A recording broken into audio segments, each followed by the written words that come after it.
T.S. Eliot is the most famous of the modernist poets. He was born in St. Louis in 1888 and spent the rest of his life doing his best to forget it. Eventually, though, he became a British citizen and a member of the Church of England, which means that his work is taught in both American and British literature courses. He won the Nobel Prize for Literature in 1948 and died in 1965. His major works include The Love Song of J. Alfred Prufrock in 1915, The Waste Land in 1922, a play, Murder in the Cathedral, about the assassination of Thomas à Becket in 1935, and Four Quartets in 1945. Eliot's long poem, The Waste Land, perfectly represents many central characteristics of modernism. However, we're reading a shorter and less complex poem, Preludes, which in its fragmentary form and its sense of modern urban alienation still gives us a sense of what modernism in poetry means. The winter evening settles down with smell of steaks in passageways. 6 o'clock. The burnt-out ends of smoky days. And now a gusty shower wraps the grimy scraps of withered leaves about your feet and newspapers from vacant lots. The showers beat on broken blinds and chimney pots. And at the corner of the street, a lonely cab horse steams and stamps. And then the lighting of the lamps. Look at the barren urban landscape here, very different from Woolf's sense of the vibrancy of London. It's bleak and rainy and empty. There seem to be no people here, though the evidence of their presence is clear enough in the newspapers and the smell of steaks and the grimy scraps. There's only the lonely cab horse. Oh, fans of musical theater may notice a line from a song in the musical Cats, which was itself based on a book by T.S. Eliot, The Burnt-Out Ends of Smoky Days. Notice that even though this is a modernist poem, it's not a free verse poem. Eliot is still using fairly regular iambic meter and rhyme, even though you may not notice the rhyme so strongly as you do in earlier poems. This stanza describes the winter evening. The next gives us the following morning. The morning comes to consciousness of faint, stale smells of beer from the sawdust-trampled street with all its muddy feet that press to early coffee stands. With the other masquerades that time resumes, one thinks of all the hands that are raising dingy shades in 1,000 furnished rooms. Morning usually has connotations of a new start, of freshness and excitement, but not here. The morning doesn't awaken or anything so dramatic. It just comes to consciousness. Notice that there still aren't people here, just parts of people, right? The muddy feet and the hands. This takes away all individuality from these interchangeable city dwellers. With the other masquerades that time resumes, there's also something false here. People in London are all putting on a show, not being real, and they're all the same, right?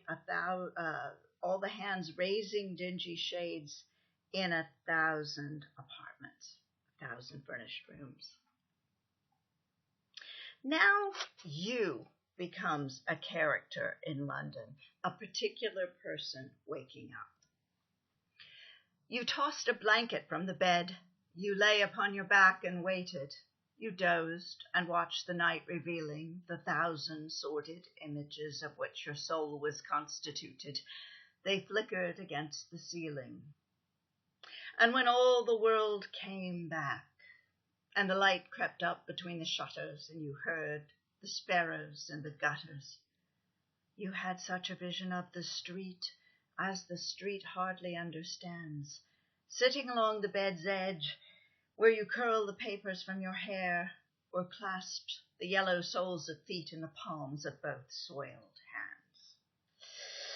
Okay, who is this character? She's clearly female since she's curling her hair, and we know that her hands are dirty, so she's probably of lower class. As Eliot published the poem, it's very difficult for us to tell anything more. But an earlier version made it clear that she's a prostitute, which for me anyway helps with the interpretation. So it's morning and the sun is shining and the birds are singing, right? But the sun crept up between the shutters and the birds are the sparrows in the gutters. And you really haven't slept, just stared at the ceiling, seeing the 1,000 sordid images of which your soul was constituted. I mean, that's really strong. That's all your soul is, this set of sordid images. And then you have a kind of epiphany, such a vision of the street as the street hardly understands. We aren't told what the vision is, only that you have it. In 4, there's another character, if anything, even more mysterious and in need of interpretation, referred to as he. His soul stretched tight across the skies that fade behind a city block, or trampled by insistent feet at 4 and 5 and 6 o'clock, and short square fingers stuffing pipes and evening newspapers, and eyes assured of certain certainties. The conscience of a blackened street, impatient to assume the world. He is full of anxiety, alienated from the life of London. His stroll is stretched tight across the skies, or his soul is trampled by the crowds during rush hour, who are represented by their feet, insistent feet, by their short, square fingers, and by their eyes, full of certainties, no doubts. But this figure, this he, is the conscience of the blackened street. He seems to recognize, as no one else does, its blackness, its emptiness, its wickedness. Finally, the poet steps in, speaking in his own voice. I am moved by fancies that are curled around these images and cling, the notion of some infinitely gentle, infinitely suffering thing. Wipe your hand across your mouth and laugh. The worlds revolve like ancient women, gathering fuel in vacant lots. These fragmentary images move him, make him think of some infinitely gentle, infinitely suffering thing. This is a really vague line. We don't know what form this thing takes or really anything about it.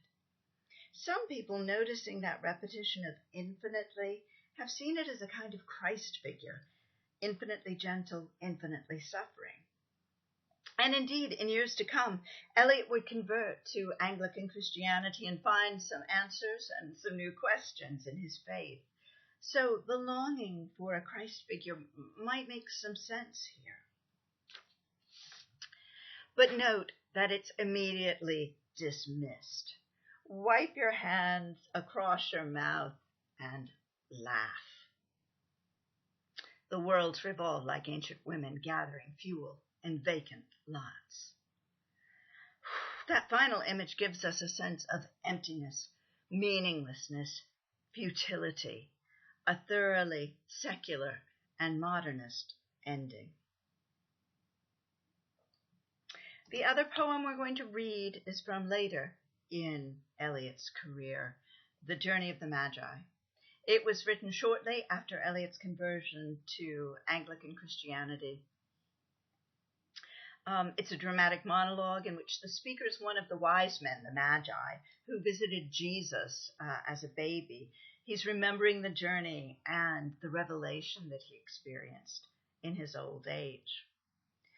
Many critics regard this poem as reflecting Eliot's ambivalent feelings about his own conversion and the way it separated him, set him apart from many of his agnostic or atheist modernist colleagues. The poem is an amazing work, but it also gives us a taste of the complex poetry of faith that Eliot produces in the second half of his career after his conversion.